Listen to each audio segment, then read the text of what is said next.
This story differs from our usual format. What follows is a direct testimony, a first-person account from someone who witnessed these events firsthand during 37 years of captivity in the American South between 1809 and 1846. My name is Samuel Pritchard, and for 37 years, I belonged to another man. I've kept silent about what I witnessed on that Virginia plantation for longer than I care to remember. But before I leave this world, the truth must be told. What happened there wasn't just the familiar cruelty of bondage. It was something that twisted the very nature of human suffering into shapes I still cannot fully comprehend. The official records say Riverside Plantation operated from 1809 until it burned in 1846.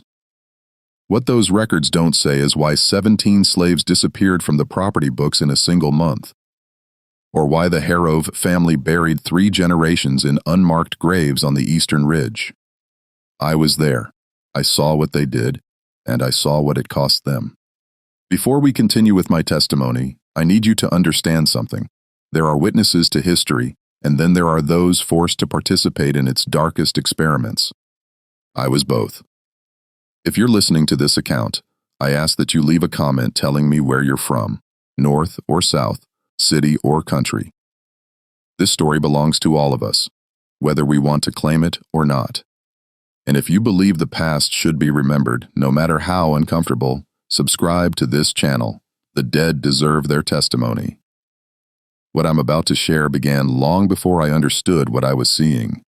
It began with a promise made between desperate men in a year when cotton prices fell and pride became more valuable than gold. I was born in 1809, the same year Thomas Hargrove purchased 200 acres of bottomland along the James River, 20 miles south of Richmond.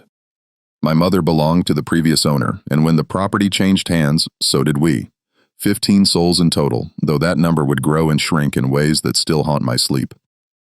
Riverside wasn't the largest plantation in Chesterfield County, but Thomas Hargrove had ambitions that exceeded his means. He was a tall man with narrow shoulders and eyes that never quite met yours when he spoke. His wife, Catherine, was the daughter of a Richmond merchant who'd made his fortune in tobacco before the soil gave out. She brought money to the marriage, but not enough to satisfy Thomas's vision of himself as a Virginia gentleman. The main house stood on a rise overlooking the river, a 2-story structure with white columns that were always slightly off-center, as if the building itself knew it was pretending to be something it wasn't. Behind it stretched the quarters where we lived, 12 cabins arranged in 2 rows, each housing anywhere from 4 to 8 of us, depending on the season and Thomas's financial fortunes. I was 7 years old when I first understood that something at Riverside was different from the other plantations I'd heard about from the field hands who were occasionally hired from neighboring properties. It wasn't the work. We all knew about work, about the ache in your bones that never quite left, about hands that bled and backs that screamed. It was the watching. Thomas Hargrove watched us with an intensity that went beyond the usual overseer scrutiny. He kept a leather journal that he carried everywhere, making marks in it with a pencil he'd sharpen against a small wet stone. Years later, I learned he was recording us. Not our work output, though that was part of it, but something else. Our habits, our relationships, our breaking points. My mother worked in the big house as a cook. My father, though Thomas never recognized such bonds, was a man named Jacob, who worked the tobacco fields. I had 2 sisters, Ruth, who was 9, and Mary, barely 3 years old. We lived in the cabin closest to the main house, which meant my mother could be summoned at any hour and often was. The other slaves at Riverside came from different places. There was old Daniel, who claimed to remember Africa, though no one quite believed him. There was Esther and her husband Benjamin, who'd been sold together from a plantation in North Carolina.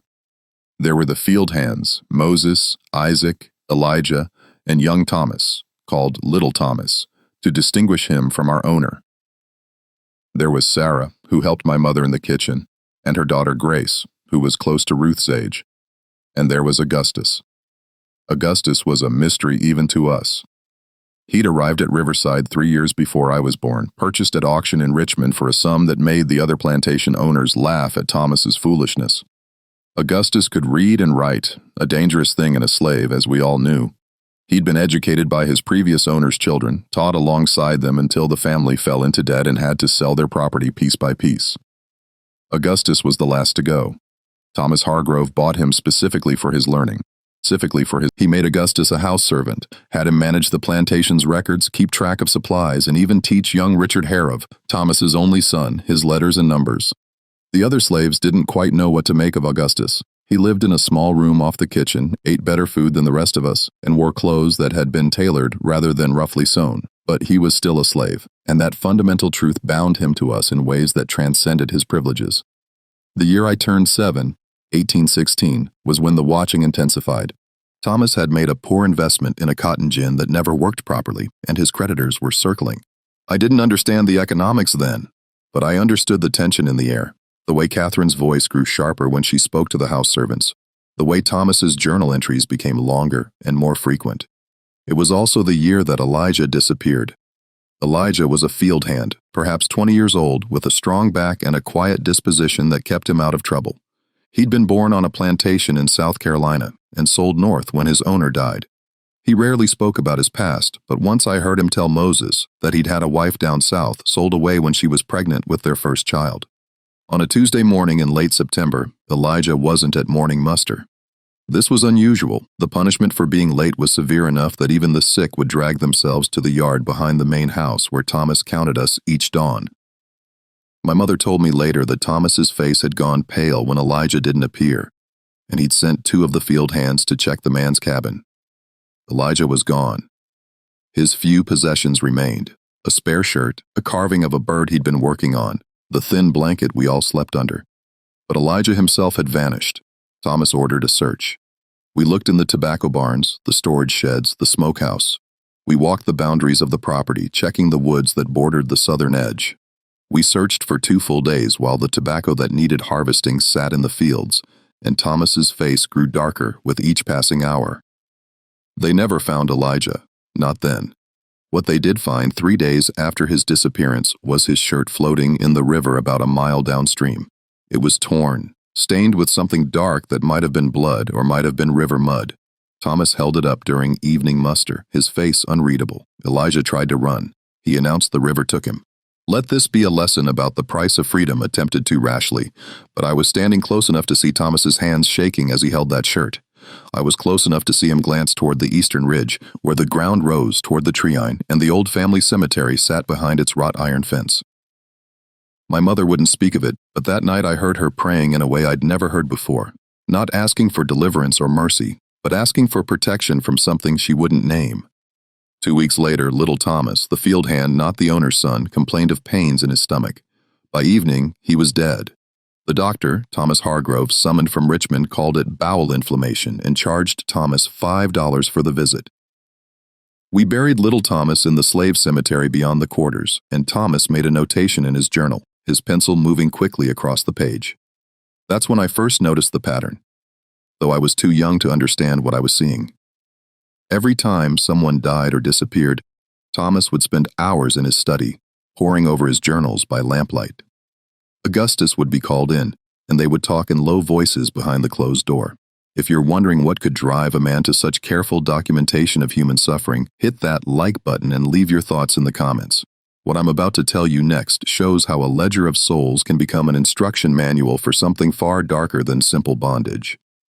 The years that followed Elijah's disappearance settled into a rhythm of watching and being watched. I grew from a child into a young man, and with that growth came a deeper understanding of the machinery of Riverside Plantation. By the time I was 14, I'd been assigned to work alongside Augustus, learning to read and write despite the laws forbidding it.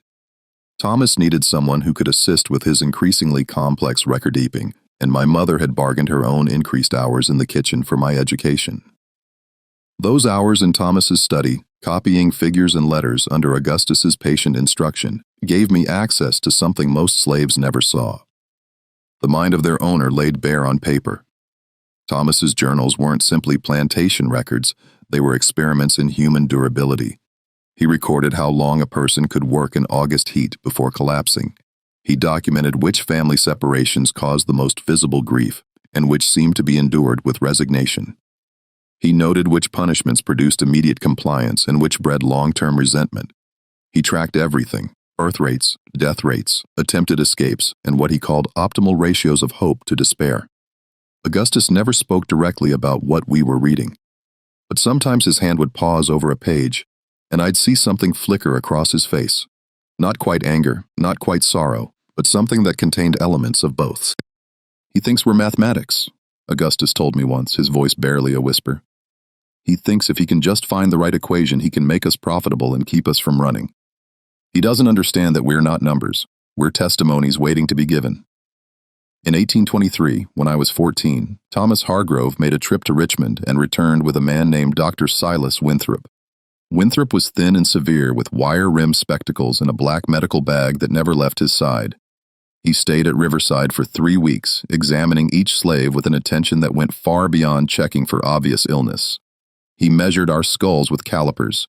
He tested our reflexes and our pain responses. He asked questions about our parentage, our health histories, our dreams and fears, and Thomas stood beside him the entire time, making notes, always making notes. They're trying to prove something. Augustus told me one evening as we filed papers in the study. Thomas and Winthrop were at dinner, and we had a rare moment of privacy. There's a debate happening in the medical societies whether we're fully human or some intermediate species. Winthrop is gathering evidence. I was young enough that the full implications hadn't settled into my bones yet. Evidence of what? That we don't feel pain the same way they do. That we're built for labor the way horses are built for pulling plows. That ownership isn't just legal, it's natural. Augustus showed me a letter in Thomas's desk, one Winthrop had written after his visit. In it, the doctor praised Thomas's meticulous documentation of Negro physiology and temperament, and encouraged him to continue his observations, particularly around what he called stress thresholds and recovery patterns. That letter was dated May 15, 1823. 3 months later, my sister Ruth disappeared. Ruth was 16 with my mother's quick smile and my father Jacob's steady hands. She worked in the fields during planting and harvest and helped in the big house during slower seasons. She sang while she worked hymns mostly, though sometimes she'd make up her own words to melodies she'd heard from the hired hands who came from other plantations. She vanished on a Sunday, our one partial day of rest. My mother had last seen her after midday meal walking toward the river with a basket to gather blackberries. When sunset came and Ruth hadn't returned, my mother's composure, the careful mask she'd worn for 17 years of bondage, finally cracked. Thomas organized a search, but it felt perfunctory, as if he already knew it would yield nothing. They found Ruth's basket overturned on the riverbank, blackberries scattered across the mud. They found footprints leading toward the water, and then nothing. "The river," Thomas said again, using the same words he'd used for Elijah 7 years earlier. "It's treacherous this time of year. The current is stronger than it looks." But Ruth could swim. We'd all learned in that river, knew its moods and its dangers, and I'd seen her footprints in that mud. She'd been standing still, not running toward the water. The prints around hers told a different story. Larger prints, boots, not bare feet, multiple sets converging on where she'd been standing. My mother aged a decade in the week that followed. She stopped singing in the kitchen. She stopped speaking, except when directly addressed. And at night, I'd wake to hear her crying with a sound like something was being torn out of her chest. My father, Jacob, tried to investigate on his own. He asked questions of the other field hands, searched the property during whatever spare moments he could find. 2 weeks after Ruth disappeared, Jacob was sold to a plantation in Georgia. Thomas informed us at morning muster, his face impassive, that Jacob had been troublesome and needed to be removed for the stability of Riverside's workforce. I never saw my father again. This is what they don't write in the histories, how resistance was punished through erasure, how the act of asking questions could result in permanent separation from everyone you loved. But I'm writing it now in my own way, speaking it into whatever future might listen. Thomas's journals from that period became even more detailed. He recorded my mother's grief in clinical terms. Subject displays diminished work capacity following family disruption. Recovery timeline estimated 4 to 6 weeks. Note, emotional attachment to offspring creates operational vulnerability. Augustus let me read those entries. I think he wanted me to understand the full scope of what we were living within. Not just slavery, but slavery observed and documented as if we were specimens in some grand natural history of human suffering. They're building a science of us. Augustus said, every observation, every measurement, every notation about how we respond to loss, they're creating a manual for how to own human beings more efficiently. The year I turned 17, Catherine Harrow fell ill. The Richmond doctors couldn't diagnose her ailment. She simply grew weaker, unable to keep food down. her skin taking on a yellowish cast. Thomas spent a fortune on treatments, patent medicines, special diets, even bringing in a physician from Baltimore who specialized in women's disorders. Nothing helped. She died in the spring of 1826 on a morning when apple blossoms were falling like snow across the property. Thomas shut himself in his study for 3 days. When he emerged, he looked like a man who'd made a terrible calculation and decided to proceed with it anyway. Young Richard, who was then 18, took over some of his father's duties. He was a softer version of Thomas, not kind exactly, but less obsessed with documentation, more interested in the mechanical aspects of plantation management. He treated us as property to be maintained rather than mysteries to be solved. For a brief period, life at Riverside became almost ordinary. The watching diminished. The journals sat closed on Thomas's desk. We worked, we endured, and the seasons turned in their reliable pattern. But by then I'd learned that calm at Riverside was always temporary, just the pause between one experiment and the next. The calm lasted almost 2 years. During that time, I continued working with Augustus, managing the plantation's records and learning everything I could from the books in Thomas's library. He never explicitly gave me permission to read them, but he never explicitly forbade it either, and Augustus took that ambiguity as license to educate me. I read about agriculture and animal husbandry, about the history of Virginia and the principles of what they called scientific plantation management. I read Thomas Jefferson's writing on slavery, his elaborate justifications twisted into philosophical knots.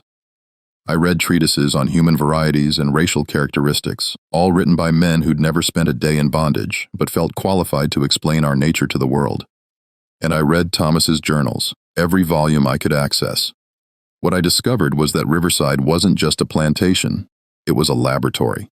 Thomas had been corresponding with other plantation owners, sharing his observations and receiving theirs in return.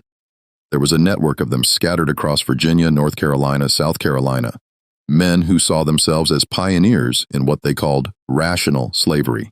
They believed that by applying scientific principles to human ownership, they could solve the economic inefficiencies that plagued the institution. The letters were full of questions. What ratio of punishment to reward produced optimal work output? How much food was truly necessary to maintain health versus how much was wasted on comfort? What family structures, if any, should be preserved or encouraged?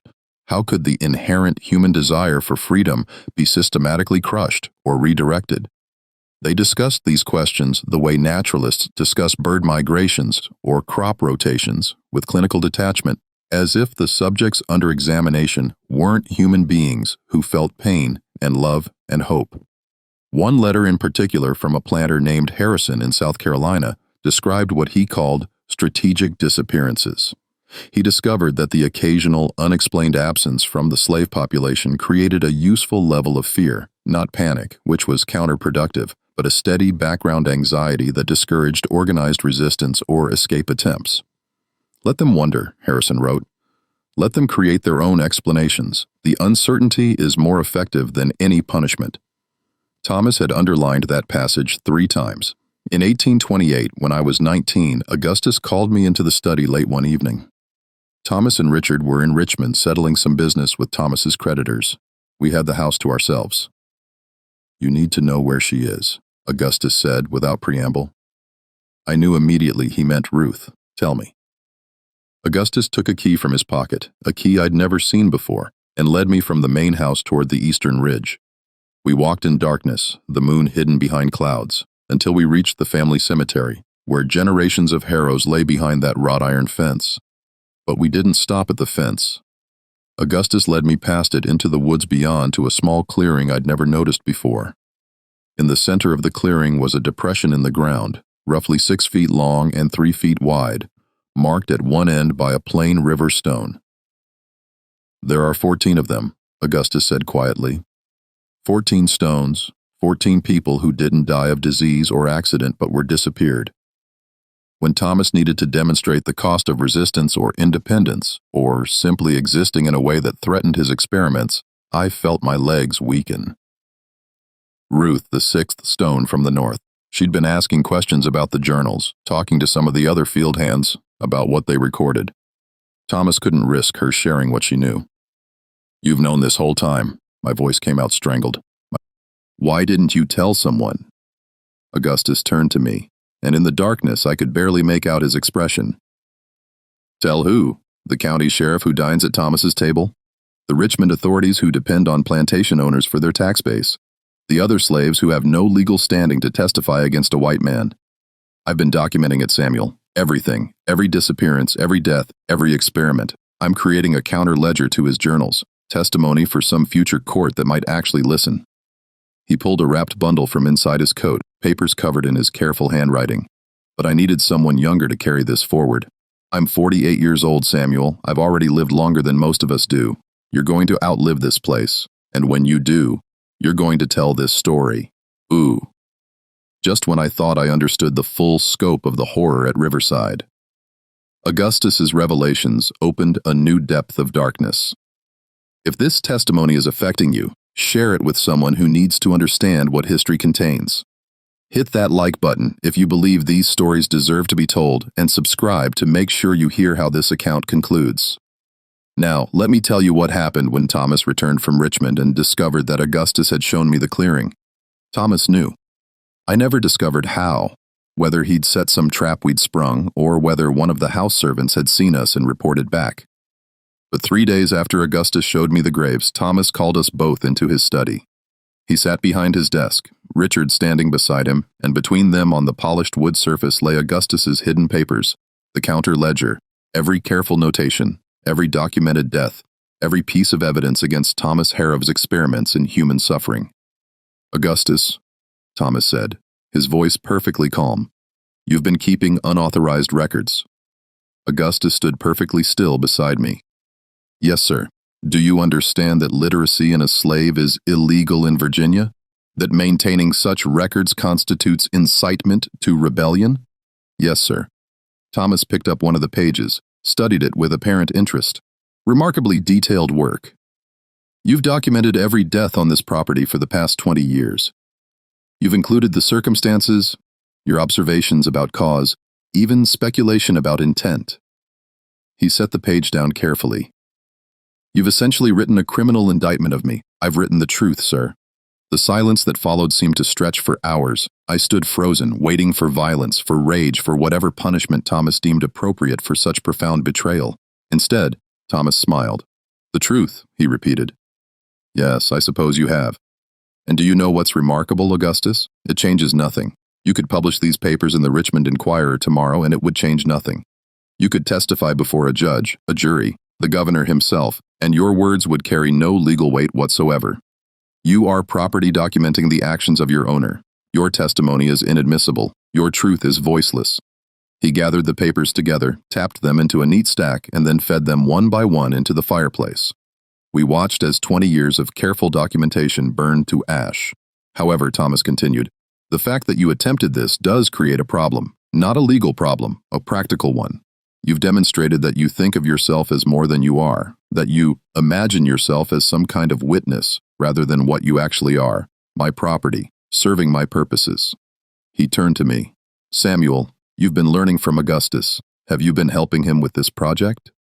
Every instinct screamed at me to lie, to claim ignorance, but I'd watched Augustus stand firm in his truth, and something in me refused to betray that courage. No, sir, I said, but I knew about it. Thomas nodded slowly. Honesty, that's interesting. He made a note in his journal, even now, always documenting. You're 20 years old, Samuel. You have potential value. You read and write better than Richard here. Frankly, you could be useful for many years yet, but I need to know that you understand your position. He stood up, walked to where Augustus and I were standing. Your sister understood something important at the end. She understood that resistance has consequences. Your father understood it too, though it took selling him away to teach that lesson. The question is, do I need to teach you the same way, or have you learned from their examples? I had 1 second to make a choice that would define the rest of my life. Stand with Augustus in open resistance and be disappeared like Ruth, or bow my head and survive to carry the testimony forward as Augustus had intended. I bowed my head. I understand my position, sir. Good. Thomas returned to his desk. Then here's what's going to happen. Augustus, you're going to be sold.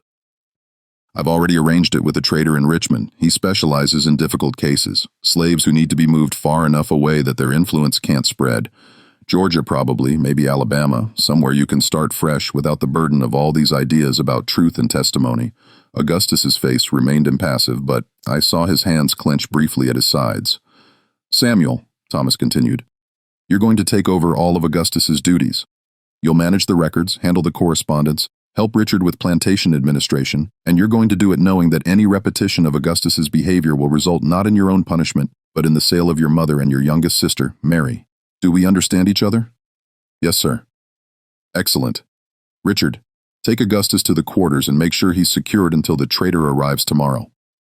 As Richard led Augustus away, the older man caught my eye for just a moment. He didn't look angry or betrayed. He looked like a man who'd completed his life's work and was ready to face whatever came next. That night, I lay awake in my cabin, staring at the ceiling and thinking about that clearing in the woods. 14 stones, 14 people whose truths had been buried. And now Augustus would be gone, sold away before he could tell anyone else what he knew.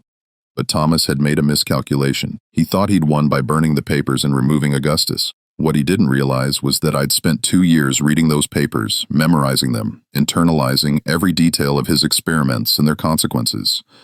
The ledger wasn't gone. It was just transferred to a different kind of storage, one that couldn't be burned or sold away. The trader came at dawn. His name was Crack, a thick-shouldered man with a beard stained yellow from tobacco and hands that looked comfortable with violence. He shackled Augustus and loaded him into a wagon along with 2 other slaves he'd purchased from a neighboring plantation. As the wagon pulled away, Augustus looked back at Riverside one final time. Our eyes met across the distance, and I saw him nod once, a gesture that said everything he couldn't speak aloud. Remember, document, testify. I never saw Augustus again.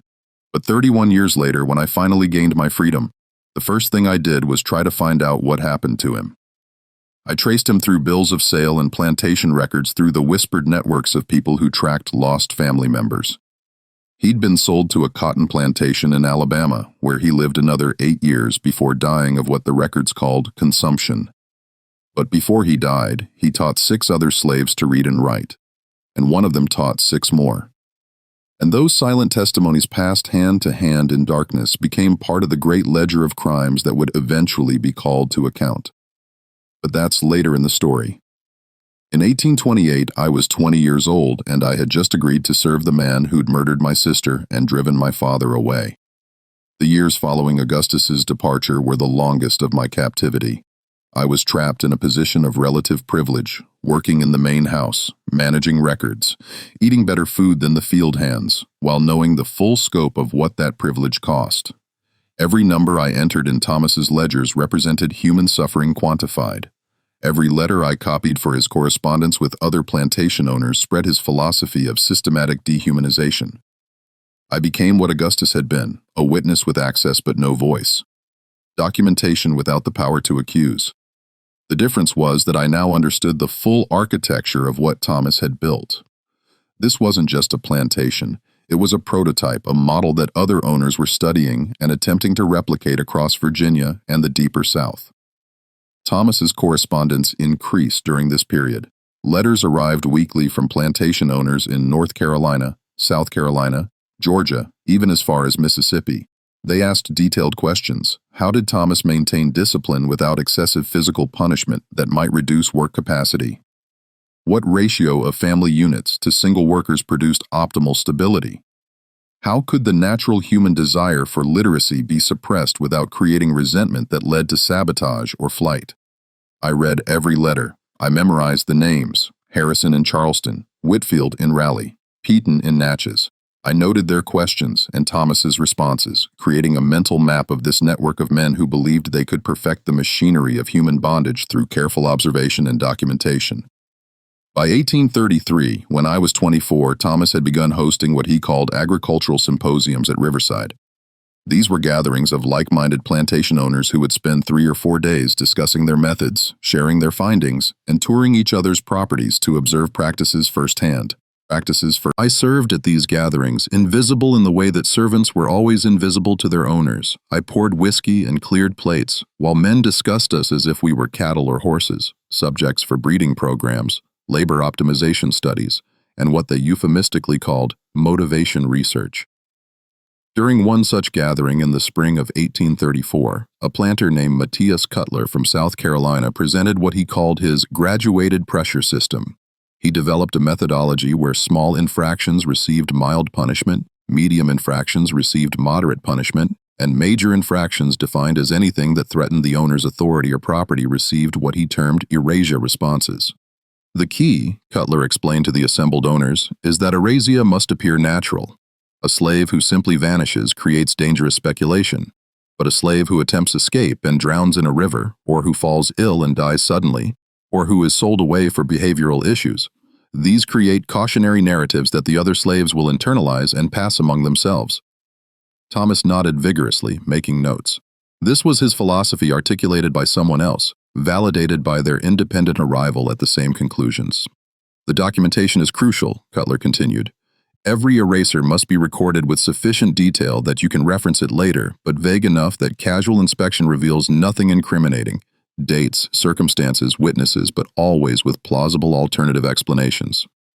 I stood against the wall holding a pitcher of water, my face carefully blank, and thought about Ruth's basket overturned by the river, about Elijah's torn shirt found downstream, about all the accidents and natural deaths that Thomas had recorded in his journals with exactly the kind of calculated ambiguity Cutler was describing.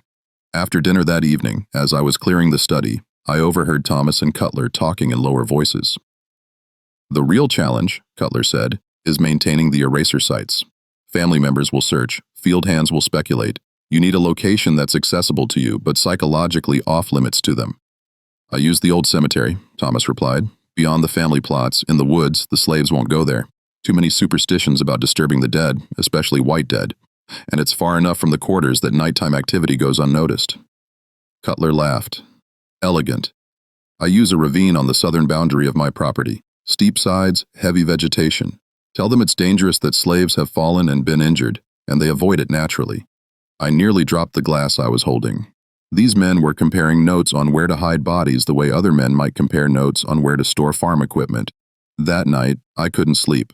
I kept thinking about those 14 stones in the clearing, about how Thomas had systematized even murder, turned it into a methodology that could be taught and shared, and I thought about all the other plantations, all the other clearings and ravines, and hidden places where testimony was being buried. The next morning, I made a decision that would shape the remaining years of my bondage. I would document everything, not in writing that could be discovered and destroyed, but in memory so detailed and organized that it could be reproduced years later if I survived to freedom.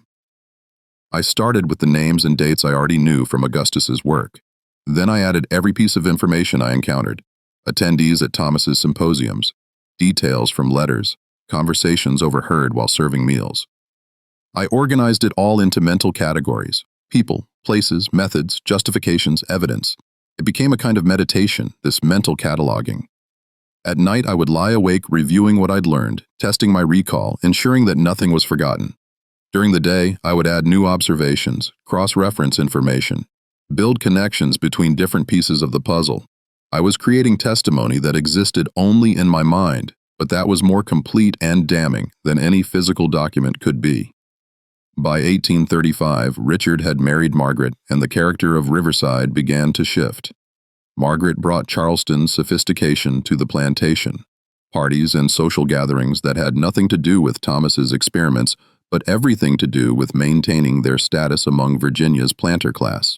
These gatherings created new opportunities for observation. Wealthy guests would bring their own house servants, and in the kitchen and quarters, we would exchange information. I learned about conditions on other plantations, about owners who were cruel or lenient, about places where slaves had successfully escaped and places where attempted flight meant certain death. One woman, a lady's maid named Celia from a Richmond household, told me about a network of free black people in the city who helped fugitive slaves reach the North. She didn't have details. That information was too dangerous to share casually, but she confirmed that paths to freedom existed for those brave or desperate enough to attempt them. I thought about running. I was young, educated, and had skills that could help me pass as free if I made it to Pennsylvania or New York. But I kept thinking about Augustus's words. You're going to outlive this place, and when you do, you're going to tell this story. Running meant saving myself. Staying meant preserving the testimony that could someday be used to demonstrate the full scope of what slavery had been. Not just the familiar cruelties that everyone knew about, but the calculated, systematic, scientifically justified dehumanization that men like Thomas Harrove had perfected.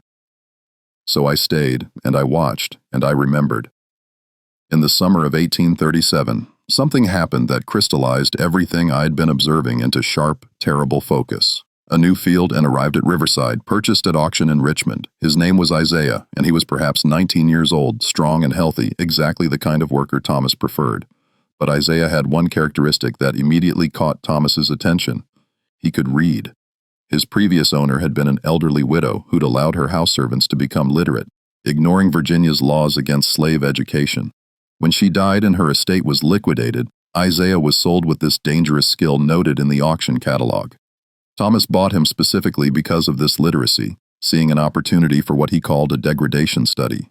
He wanted to document how quickly an educated slave could be reduced to the mental state of an uneducated one through systematic deprivation and humiliation. I was ordered to teach Isaiah his duties in the tobacco fields, and during those first few days, we had brief opportunities to talk. "He's going to try to break you," I warned Isaiah. "Not through physical punishment. That's too crude for him. He's going to try to make you forget that you can read. Forget that you're anything more than what he says you are." Isaiah looked at me with eyes that still held hope. "Let him try. I know who I am. No man can take that from me." I wanted to tell him about the clearing in the woods, about the 14 stones, about what happened to people who held on to themselves too fiercely at Riverside, but I didn't. Maybe I was a coward. Maybe I thought he needed that hope to survive what was coming. Maybe I just couldn't bear to be the one who crushed it. Thomas began his experiment immediately. He gave Isaiah tasks that required no thinking, digging holes and filling them in, moving rocks from one pile to another, and then back again. Work that was deliberately meaningless and exhausting.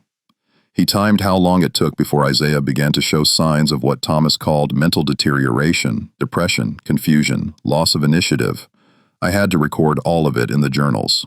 Isaiah's responses, his attempts to maintain dignity, the slow erosion of his spirit under the weight of calculated absurdity. Thomas observed him like a naturalist observing an animal in captivity, noting every change in behavior or expression.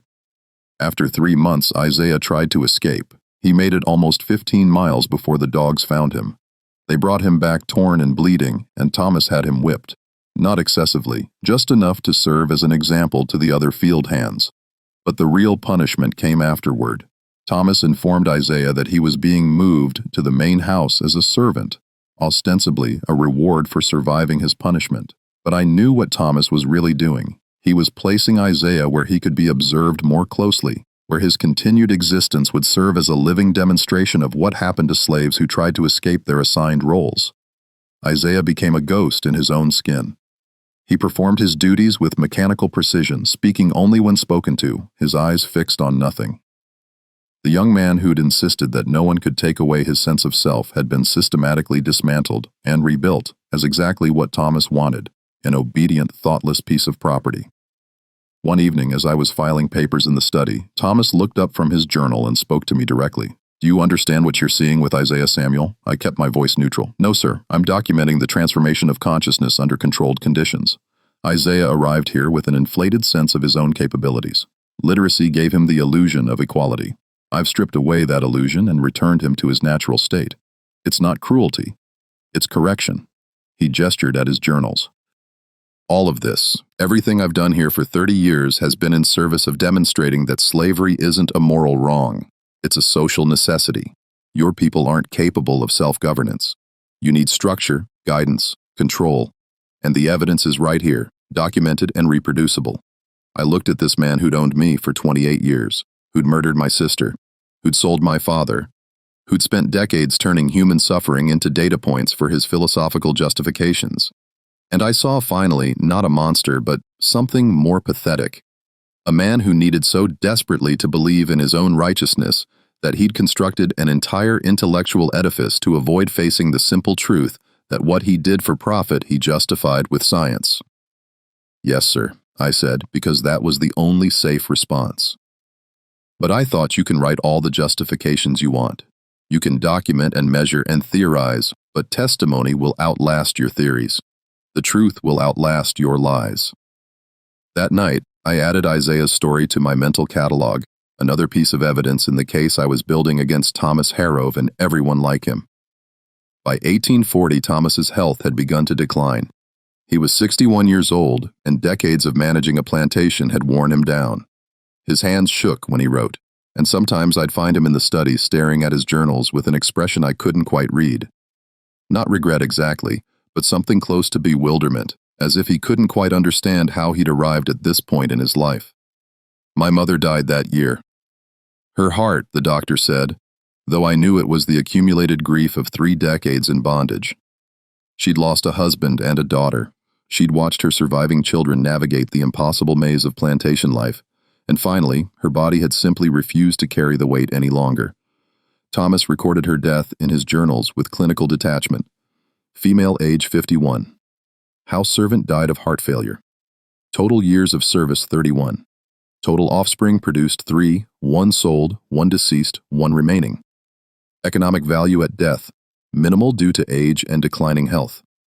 That was my mother's life, reduced to a notation in a ledger. I stood at her grave in the slave cemetery, not the clearing where Ruth was buried, but the official burial ground where deaths that could be acknowledged publicly were marked with wooden crosses and made her a promise. I would survive this place. I would carry the testimony forward, and someday someone would know her name and her story in a context that recognized her humanity rather than reducing her to economic calculations. After her death, I had no one left at Riverside who bound me through love. Mary was married and living on a neighboring plantation. The other slaves were friends and companions, but they weren't family in the way that creates obligations stronger than self-preservation. For the first time in my life, I was truly free to plan my own path forward, even while remaining legally enslaved. That's when I began to seriously consider what Augustus had told me years earlier, that I would outlive this place, and when I did, I would tell the story. I started thinking beyond survival to purpose, beyond endurance to testimony. The world was changing around us in ways that even the plantation owners couldn't completely control. Abolitionist literature was spreading despite laws against it. The Underground Railroad was growing more organized. Tensions between North and South were escalating towards some future confrontation that everyone could sense but no one could quite predict. And Thomas Hargrove's experiment in scientific slavery was beginning to look less like the future and more like a desperate attempt to justify an institution that was slowly revealing itself to be not just morally wrong, but economically and socially unsustainable. In 1842, everything began to accelerate toward its inevitable conclusion. A slave from a neighboring plantation, a man named Henry, who'd been hired out to work at Riverside during harvest season, escaped and made it all the way to Pennsylvania before being captured. His escape made headlines in the Richmond papers, both as a cautionary tale about the dangers of giving slaves too much independence and as a celebration of the Fugitive Slave Act's effectiveness. But Henry had kept a journal during his flight north. Portions of it were published in abolitionist newspapers in Philadelphia and Boston. In that journal, he described conditions on Virginia plantations based on stories he'd heard from other slaves. He wrote about places where slaves disappeared without explanation, where owners kept detailed records of human endurance, where the machinery of bondage had been refined into something systematic and calculating. He never named Riverside specifically, but the details were close enough. The journals, the experiments, the documented erasers that several of Thomas's correspondents in his scientific slavery network sent urgent letters warning him to destroy any evidence that could be used against them if the political winds shifted. For the first time in my memory, I saw Thomas Hargrove truly afraid. He spent a week in his study going through decades of journals and correspondence. He burned page after page in the fireplace, the smoke sometimes so thick that Richard had to open windows to keep the room breathable. They destroyed letters from other plantation owners, detailed observations about slave psychology and behavior, carefully documented accounts of erasers and their effectiveness as social controls. They were trying to erase the evidence of what they'd done, but they didn't realize how incomplete that erasure would be. I'd already memorized the most important information from those journals. I'd hidden certain key letters, the ones that most explicitly described the network of owners experimenting with systematic dehumanization in a space beneath a floorboard in the quarters. And several of the field hands had been keeping oral histories, passing stories from person to person, so that even if every physical record burned, the testimony would survive in memory. On August 17, 1842, Thomas called me into his study one final time. The room smelled of smoke and old paper. His hands shook as he gestured for me to sit, the first time in 33 years he'd ever offered me a chair in his presence. "Samuel," he said, his voice rough with age and something that might have been shame. "I'm going to tell you something I've never told anyone else. I'm dying. The doctor in Richmond confirmed it last month, something in my lungs, probably from all this smoke." He laughed bitterly. Appropriate, I suppose. Killed by my own attempt to hide the evidence. I waited, saying nothing. "I brought you here because you're the only person left who understands what I tried to do at Riverside. Augustus is gone. Richard thinks I was simply an efficient plantation manager. But you know the truth. You've read the journals. You've copied the letters. You know about the experiments, the documentation, the whole philosophical framework I built to justify it all." He pulled out a journal I hadn't seen before, newer than the others, with his cramped handwriting filling every page. "This is my final confession, I suppose. I'm not asking for forgiveness. I don't deserve it, and you have no obligation to give it, but I need someone to understand what I learned after 33 years of trying to perfect the science of owning human beings." He pushed the journal across the desk toward me. The fundamental question I was trying to answer was this: how do you maintain an institution that you know in your deepest soul is morally indefensible? How do you own people when you've read Loach and Jefferson and understand that all men are created equal? How do you participate in systematic dehumanization when your own Christianity teaches that every soul has value? Thomas leaned back in his chair, looking impossibly old. The answer I found was that you make it a science. You convince yourself that you're not just exercising power arbitrarily, but gathering knowledge. You tell yourself that your observations have value, that someone someday will use your documentation to create a more humane system. You construct elaborate intellectual justifications for treating human beings as experimental subjects. You lied to yourself so thoroughly and so consistently that you almost believe it. "And the people you killed?" I asked, abandoning the pretense of deference that had protected me for so long. "Ruth, Elijah, the 12 others in that clearing. What scientific purpose did they serve?" Thomas met my eyes, and I saw something I'd never seen before. Acknowledgement. They served the purpose of maintaining the lie.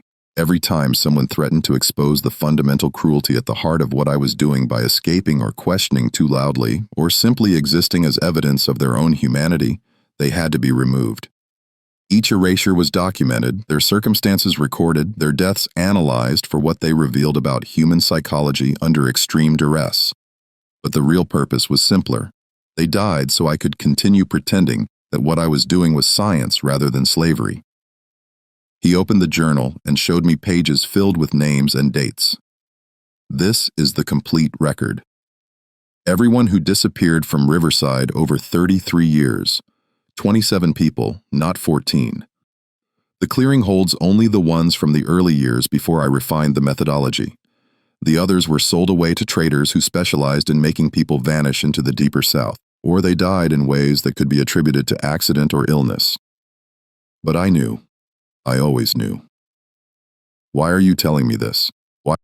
"Because I'm dying, Samuel, and I need there to be a witness, not to absolve me, nothing can do that, but to confirm that I understood what I was doing, that I knew it was evil. And I did it anyway because the alternative, admitting that everything Virginia society was built on was a crime against humanity, was more terrifying than any individual act of cruelty."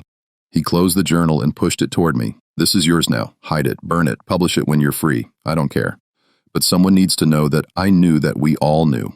Every plantation owner who participated in this system understood on some level that we were committing crimes that would eventually be judged by history. We just hoped we'd be dead before that judgment came." I picked up the journal, feeling its weight in my hands. "I'll testify," I said quietly. "But not for you, for them. For Ruth and Elijah and every person you documented and destroyed. That's the testimony the world needs. Not your confession, but their existence. Not your guilt, but their humanity."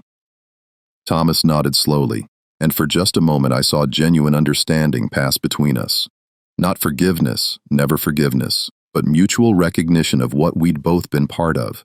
Him as architect, and me as witness. "Then I suppose we understand each other one final time," he said. He died 8 months later in April of 1843. I was 34 years old and I had spent all but 9 years of my life in bondage to men who turned human beings into experiments and called it science. Just when you think you understand the full horror of what slavery contained, the depths prove to be even darker than imagined. If this testimony is affecting you, if you believe these stories need to be preserved and shared, hit that like button and subscribe to this channel. The conclusion of Samuel's account will show how testimony survives even when everything else is destroyed. Let's continue. After Thomas's death in 1843, Richard inherited full control of Riverside along with all its debts, its declining productivity, and the weight of his father's legacy. He was 35 years old, married with 2 young children, and facing an economic reality that Thomas's scientific experiments had done nothing to solve. Virginia tobacco farming was becoming unsustainable. For 3 years, Richard tried to maintain the plantation in something approximating its former operation, but his heart wasn't in it the way Thomas's had been. Richard had grown up watching his father's obsessive documentation, had seen the symposiums and the experiments, and somewhere along the way, he'd developed a kind of exhausted resignation about the whole enterprise of slavery.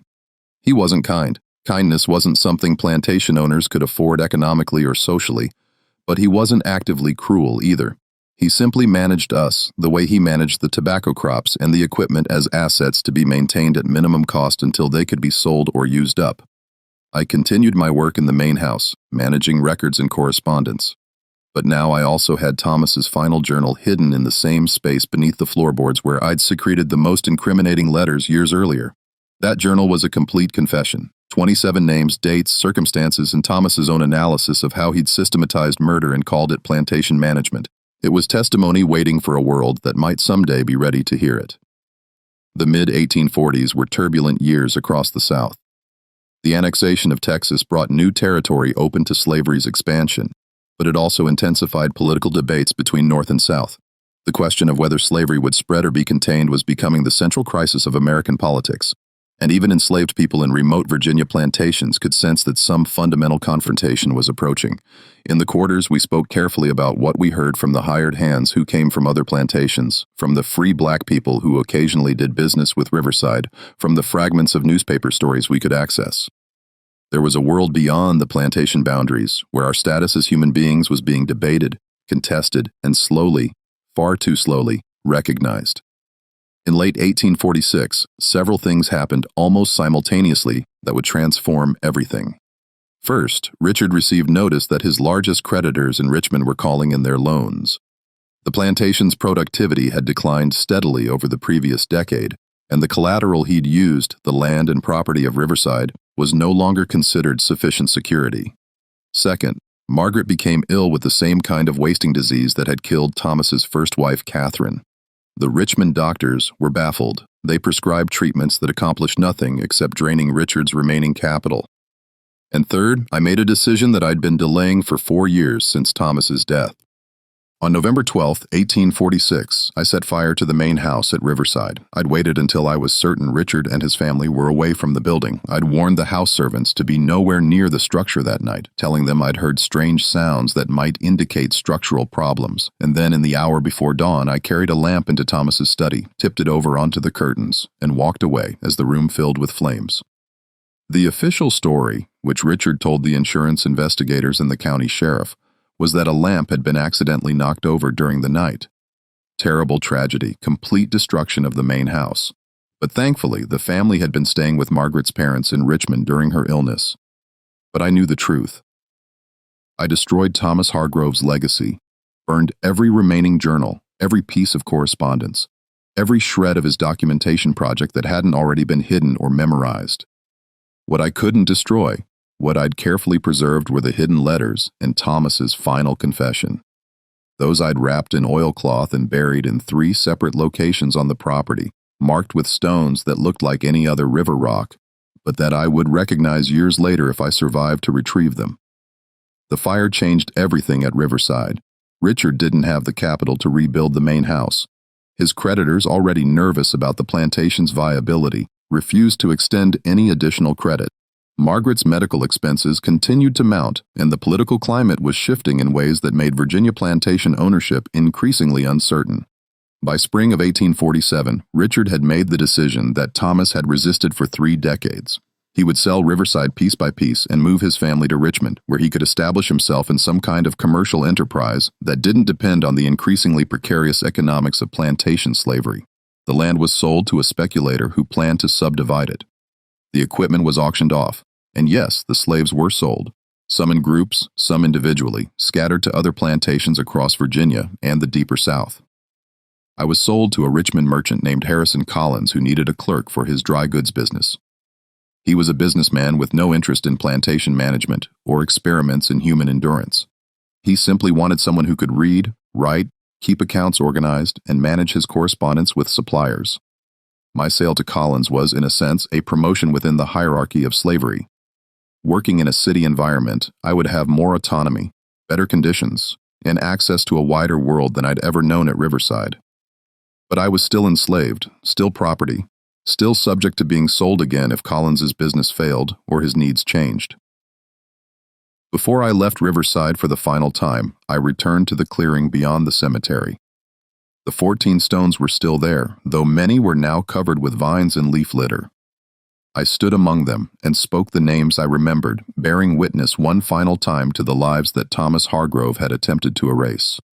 Ruth Pritchard, Elijah Turner, Thomas Freeman, Sarah Boyd, Daniel Matthews, Grace Taylor, Moses Wells, Isaac Henry, Benjamin Crawford, Esther Crawford, Rebecca Johnson, Joshua Parker, Solomon Hayes, Matthew Dixon, and one whose name was never recorded, buried there before my birth. 15 testimonies, not 14 I'd miscounted as a child. 15 people whose existence had been reduced to stones and memories. I promised them that I would survive to tell their stories.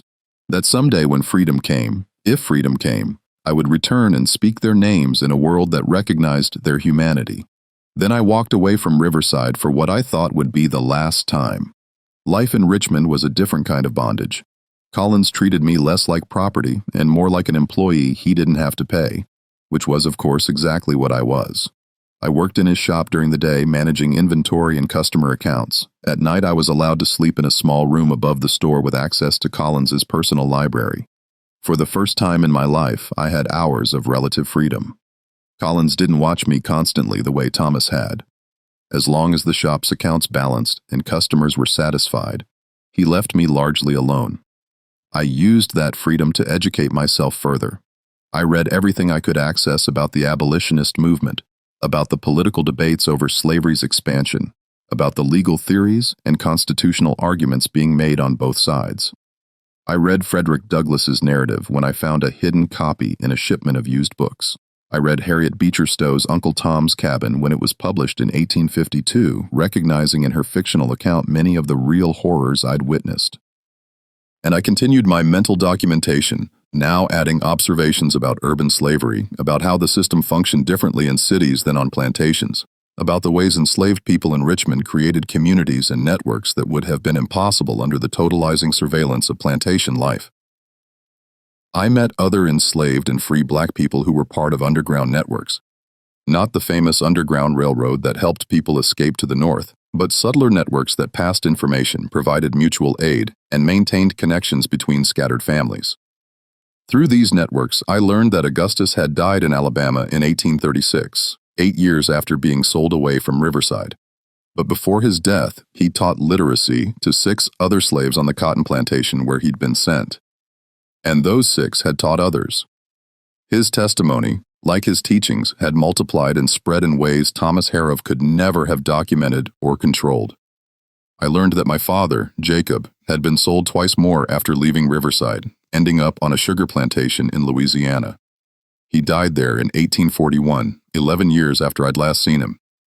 The records listed his cause of death as fever, but I knew that in Louisiana sugar country, fever was often what they called death by exhaustion. I learned that my sister Mary and her husband Daniel had attempted to escape from the neighboring plantation where they'd been married. They'd been caught, and Daniel had been sold to a plantation in Mississippi as punishment. Mary had been kept in Virginia, but moved to a harsher situation as an example to other slaves.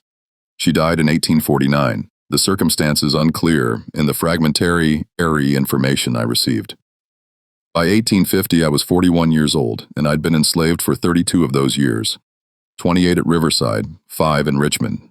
Everyone I'd been connected to by blood was dead, but I'd survived, and I'd maintained the testimony that Augustus had charged me to preserve.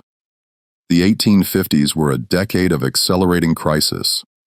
The Compromise of 1850 attempted to balance free and slave states, but only intensified the conflicts.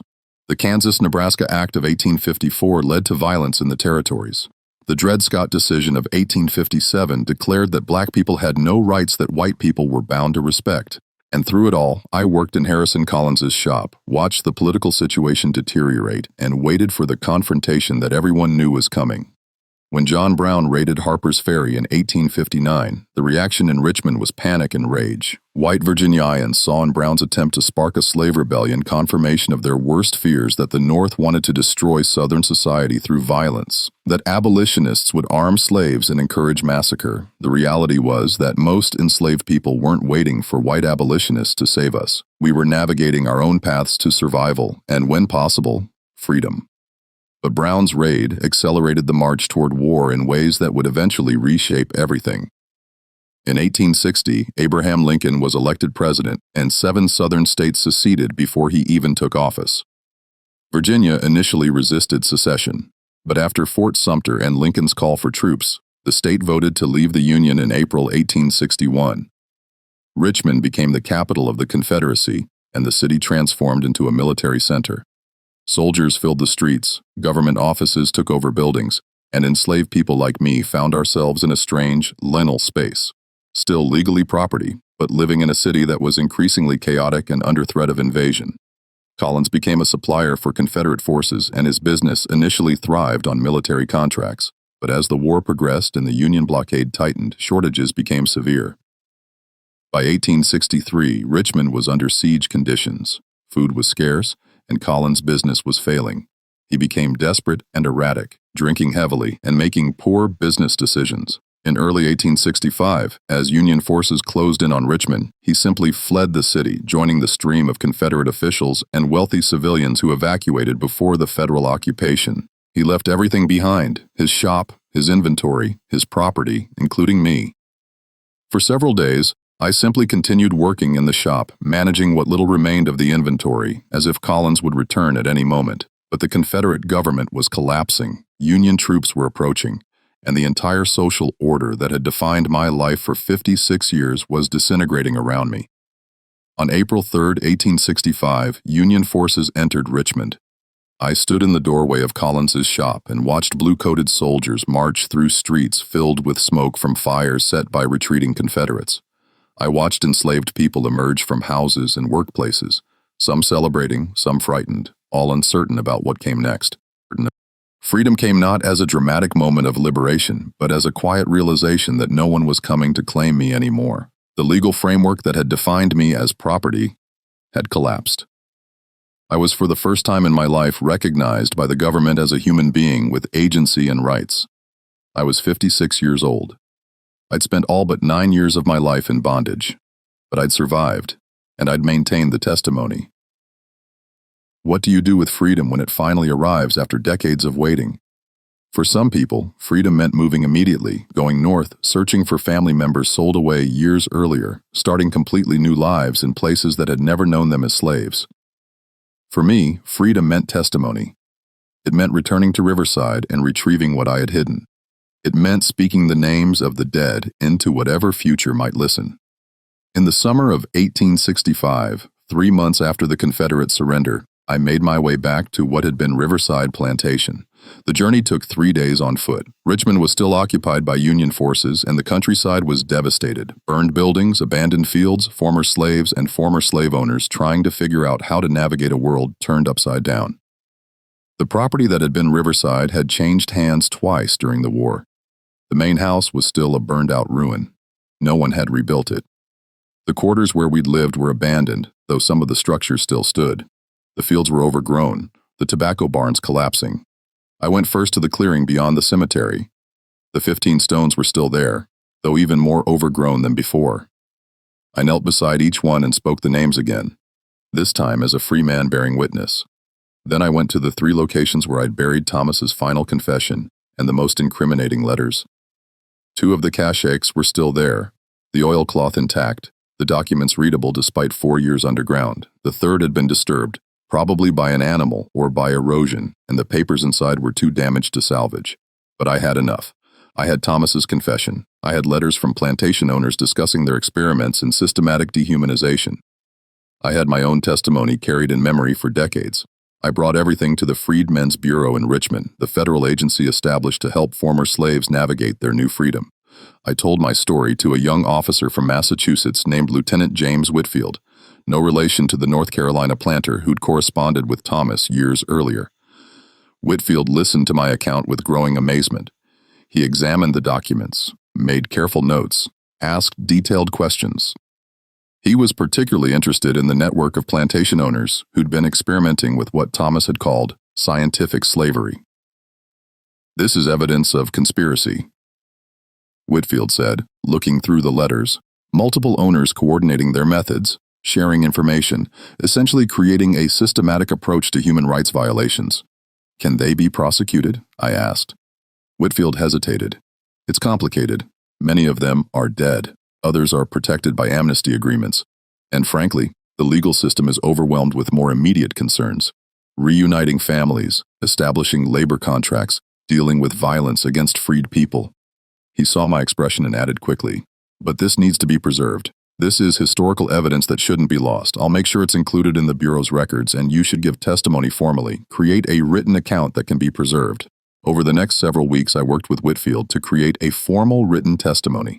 I told him everything. The 37 years of my captivity, Thomas's experiments, the disappearances, Augustus's counterledger, the symposiums where plantation owners compared methodologies, the network of men who tried to make slavery into a science. Whitfield recorded it all in careful handwriting, occasionally stopping to ask clarifying questions or to verify details against the documents I'd provided. When we were finished, the testimony was 43 pages long, the longest single account in the Richmond Freedmen's Bureau files. "What happens to this now?" I asked. "It gets filed with all the other testimonies we're gathering," Whitfield said. "Thousands of accounts from across the South about what slavery was really like. Someday historians will use these records to understand this period. Your testimony will be part of that understanding. It wasn't justice." Exactly. The men who'd participated in Thomas's network were mostly dead or beyond reach of prosecution. The legal system that was slowly being reformed to recognize black testimony wasn't equipped to prosecute crimes committed when that testimony would have been inadmissible. But it was something. It was truth entering the official record. Impossible to erase or deny. In 1872, 7 years after emancipation, I learned that one of the letters I'd preserved, a particularly detailed one from Matthias Cutler in South Carolina describing his graduated pressure system and erasure responses, had made its way to a congressional committee investigating post-war violence and exploitation in the South. A representative from Massachusetts, a man named George Schreisheden, read portions of the letter into the official congressional record during a debate about federal enforcement of civil rights protections for freed people. He used it as evidence that slavery hadn't been merely a labor system, but a comprehensive program of dehumanization that its practitioners had consciously designed and refined. Thomas Hargrove's philosophy, his careful justifications for turning human suffering into data, became part of the documented history of slavery's intellectual foundations. It still wasn't justice, but it was testimony that couldn't be burned or buried. I lived in Richmond for the rest of my life, working first for the Freedmen's Bureau and later as a teacher in one of the schools established for formerly enslaved people. I taught literacy and mathematics, but I also taught history, the history of what we'd survived, the history that official accounts tried to soften or ignore. I married in 1868 a woman named Sarah who'd been enslaved on a plantation in North Carolina and had walked to Richmond after emancipation searching for a sister sold away during the war. We never found her sister, but we built a life together, and we had 3 children who grew up free in ways we'd never imagined possible. I never forgot Riverside. I never forgot the names of the people buried in that clearing, and I never stopped testifying about what I'd witnessed during my 37 years of captivity. In 1879, I was invited to speak at a convention of former slaves in Washington, D.C. Nearly 500 people attended, men and women who'd survived bondage and were now building lives in freedom, but who understood that our testimonies needed to be preserved before we died and our stories died with us. I told them about Thomas Harrove and his experiments. I told them about Augustus and his counterledger. I told them about the network of plantation owners who tried to make slavery scientific and humane while committing atrocities they carefully documented in private journals, and I told them why testimony mattered not just for history but for the future. Because the children growing up free needed to understand what freedom had cost. Because the white people who wanted to pretend slavery had been a benign institution needed to confront the documented evidence of what it actually was. Because truth had a value that transcended immediate justice or personal vindication. After my talk, an older woman approached me. She was perhaps 70, with gray hair and eyes that had seen too much. "I was at a plantation in South Carolina," she said quietly. "The owner there kept journals like the man you described. He called it his management archive. After the war, I went back and tried to find those journals, but they'd been burned. I thought the evidence was lost. It's not lost if you remember it," I told her. "Our memories are testimony. Our survival is testimony. They tried to reduce us to numbers in their ledgers, but we're still here speaking our own truths." She nodded slowly. "Then I suppose I should start writing it down." "Yes," I said. "Write it all down because testimony survives. I'm 75 years old now, writing this in 1884. I've outlived all the Harrows I knew, Thomas Pritchard, even young Richard Jr., who died last year in Richmond. I've outlived most of the people I was enslaved with, though I've maintained contact with the few survivors and tried to document their stories alongside my own. The clearing at Riverside is completely overgrown now. The property has been subdivided and sold multiple times. Modern houses stand where the tobacco fields used to be. No historical marker indicates what happened there. No monument acknowledges the 15 people buried beyond the cemetery, but I know they're there, and I've made sure their names are recorded in multiple locations in the Freedmen's Bureau files, in my written testimony, in the oral histories I've shared with my children and students, in this account I'm writing now. Testimony survives. That's what Augustus taught me. That's what I've tried to pass forward. The world is different now than it was during my childhood in bondage. Black people vote, hold office, own property, educate our children. The changes are fragile and there are people working to undo them, but they're real. The legal framework that defined human beings as property has been destroyed. But the psychological and social frameworks, the beliefs about racial hierarchies, the justifications for inequality, the tendency to reduce human beings to economic or political abstractions, those survive in more subtle forms. That's why testimony matters. That's why the truth about what slavery actually was, not what people want to remember it being, has to be preserved and repeated. This is my testimony about what I witnessed during 37 years of captivity at Riverside Plantation in Virginia. It's the testimony of Ruth Pritchard, who asked too many questions and was buried in an unmarked grave. It's the testimony of Augustus, who created a counterledger and was sold away for his trouble. It's the testimony of Elijah Turner, Isaiah, and 13 others whose names might otherwise be forgotten. It's testimony about how human cruelty can be systematized, documented, and justified by intelligent people who convince themselves they're acting scientifically rather than simply exercising power. And it's testimony about how truth survives in memory, in hidden documents, in stories passed from person to person, in the simple fact of survival itself. What do you think of this account? Do you believe everything has been revealed, or are there questions that should still be asked about how slavery was practiced and justified? Leave your comment below with your thoughts about Samuel's testimony and what it reveals about history's hidden crimes. If you want more stories that have been buried or forgotten, histories that challenge comfortable narratives and force us to confront uncomfortable truths, subscribe to this channel and hit the notification bell. These stories must be told even when they're difficult to hear. Especially when they're difficult to hear. Share this video with someone who believes that understanding history, no matter how painful, is essential to building a better future.